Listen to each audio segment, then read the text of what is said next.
A millionaire who has cash lying all around his house decides to show off by throwing some notes outside. However, when he does so, the notes quickly evaporate as if an external force has burnt them. Shocked, the man takes out an expensive painting and places it half outside his house's boundary, and just like the notes, the outer half of the painting evaporates. To make matters more bizarre, if a human gets out of the house, he or she ages extremely fast and fades to ashes within minutes. But it was not always like this for the man and his wife, as just a few days back, they moved into this house. The man is Matt, a painter, while his wife Kate works as a translator. The couple is currently moving to their newly purchased home in upstate New York for a fresh start. The strange thing about this property is that its price is extremely low as compared to other houses, and every year, it keeps dropping. It's almost as if no one wants to buy it. When Kate sees the eerie-looking house, she has second thoughts about the move, but Matt assures her that they're going to do just fine. Matt hasn't watched enough movies. Kate is startled by a dead bird inside a cupboard in the kitchen. Meanwhile, on the first floor, Matt comes across a strange key-like object in a pile of junk. Kate pities the dead bird outside and wants to give it a proper burial, but after she puts it on the ground, she is startled by Matt dumping old furniture from above. Kate then proceeds to bury the bird, but when she turns back, she finds it missing, as if it somehow flew away. Later, as Matt is busy arranging the rooms, he comes across a strange hole in the wall. Curious, he peels off the old wallpaper from around it and notices a peculiar-looking cavity. Matt stares at it for a while and realizes that the patterns match the strange key he found earlier. He quickly fetches the key and places it on the cavity. Lo and behold, the wall is revealed to be a secret door, and it leads to a large hidden room. Taken aback, Matt calls his wife to check out the revelation, and so the two start exploring. But as soon as they set foot into the room, the lights around the house begin to flicker. As a result, they hold off on their plan to explore and instead call the power company. The next day, an employee from the power company arrives, and Matt escorts him to the basement, which shockingly has thousands and thousands of entangled wires. The sight is so strange that even the experienced electrician claims that he has never seen anything like it. He also tells Matt that there's nothing that can be done about the fluctuating electricity, as the wires are just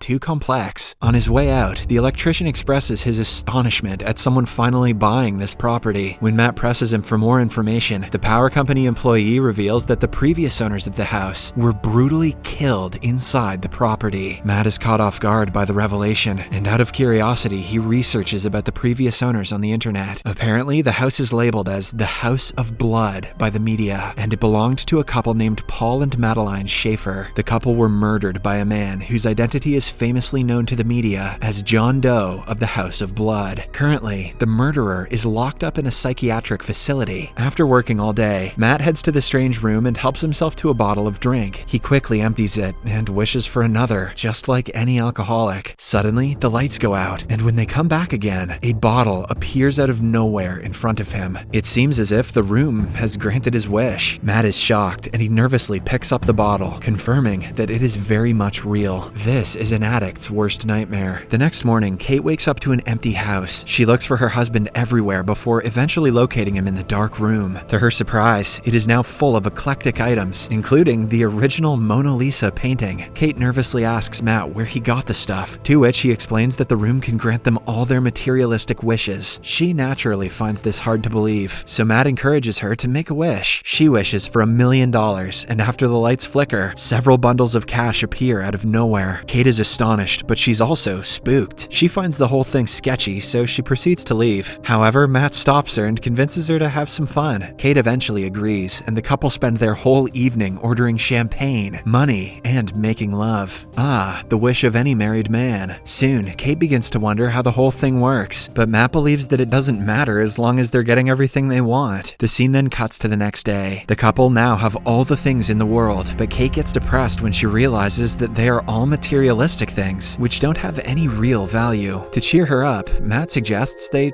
try for a child. It's then revealed that the couple have had trouble conceiving a child in the past, and Kate has suffered from 2 miscarriages previously. The suggestion angers Kate, as the couple had previously agreed to accept their fate and never try for another child. She asserts that she can't put herself through that pain again, and storms out of the room. Matt regrets bringing it up, but he decides to let her be on her own for a while and goes out for a drive. However, when he returns home, he learns that Kate has used the room to create a baby. Enraged, he immediately confronts her about the decision, saying that they don't know about its consequences. After getting into a small argument, Matt tells Kate to use the room to uncreate the baby. However, her maternal instincts kick in and she refuses. Left with no choice, Matt himself decides to finish the task, but when the baby starts crying, he feels sad and changes his mind. In this way, the couple decides to adopt the baby and raise it as their own. Over time, the baby begins to occupy most of Kate's time, causing her to slowly drift away from her husband. One day, a bored Matt decides to visit John Doe at the psychiatric facility to learn more about the room. Before leaving, he grabs a bunch of cash from the secret room and heads to town. At the facility, it is revealed that no one has visited John Doe for over 45 years. Posing as a reporter, Matt asks John why he killed the Schaefers, but the murderer figures out that Matt is lying and that he is the new owner of the House of Blood. He doesn't speak much and simply advises Matt and his wife to abandon the house as soon as possible for their own good. However, John knows that Matt won't move out because he is driven by greed. On his way back home, Matt stops to refuel his car, but when it comes time to pay, he learns that the cash he brought from the magical room has turned into dust. Taken aback, he rushes home and throws a bunch of cash outside the house. To his disbelief, the money immediately turns into ash. He then places a picture frame half outside the boundary of the house, and surprisingly, the outside half corrodes away. Eager to find answers, Matt tries to break down the walls of the room, but only finds endless networks of wires. Just then, he notices Kate taking the baby out for some fresh air. Matt knows that this will end in tragedy, but he decides not to stop her. Surprisingly, as soon as the baby steps out of the boundary, he ages into a young child within seconds. This sends Kate into a state of shock, and she screams for help. After the couple bring the boy back inside the home, Kate bathes him and finally gives him a name, Shane. Here it is revealed that if any object is thrown out of the house's boundary, it will disappear immediately. But if a living organism ventures outside, they will age at a rapid rate and eventually disappear.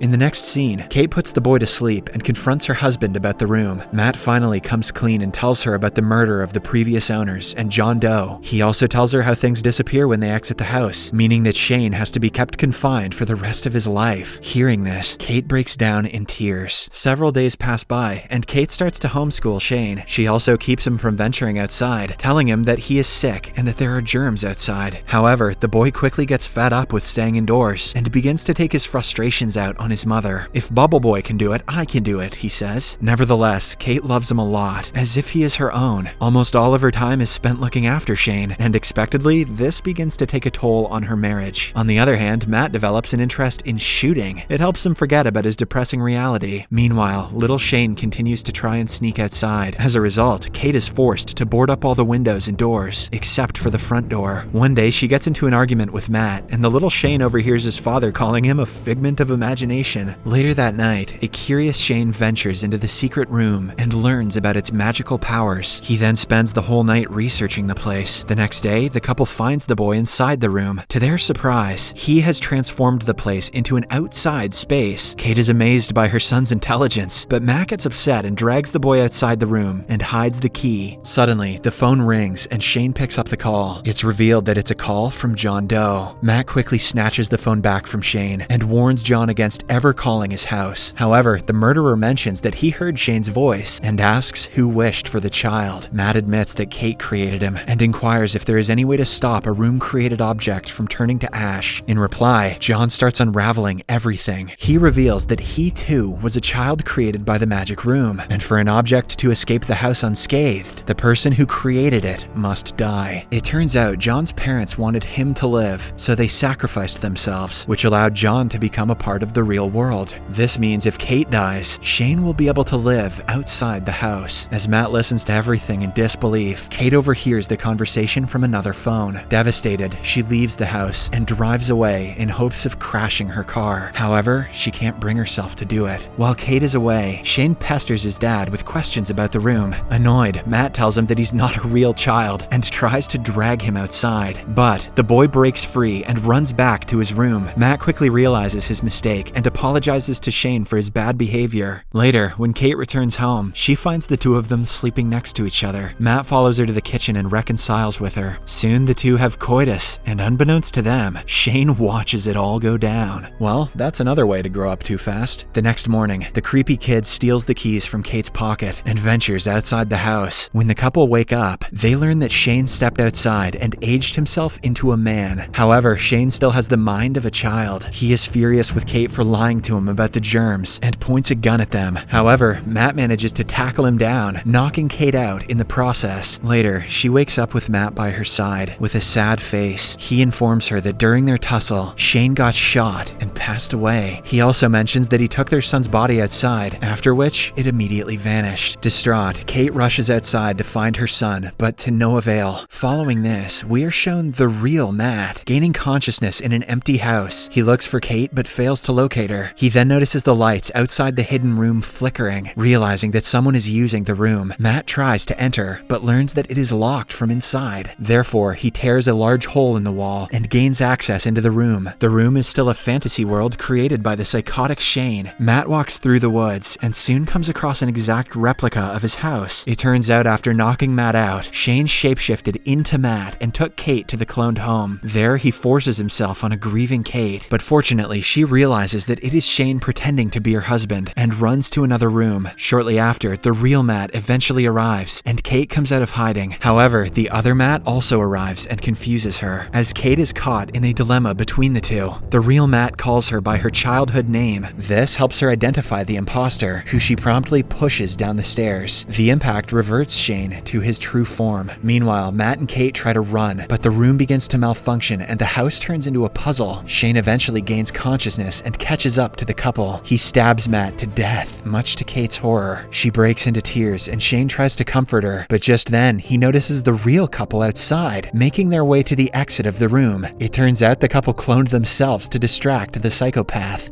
That's dark. Those clones surely had real feelings. Shane follows them to the real world and lunges at Matt in anger, but he falls right into their trap. Matt grasps him and forces him out of the door, and Kate quickly locks it from inside. Shane quickly ages, turning into a duplicate of John Doe. He cries and begs her to let him back inside, but she stands her ground, and in a matter of seconds, Shane dies and turns into a pile of ash. With this, the couple finally gets rid of their tormentor. A month passes by. Matt and Kate have left the home for good and are living in a motel. The movie ends as Kate looks at a positive pregnancy test in horror, unsure if the child belongs to Matt or Shane.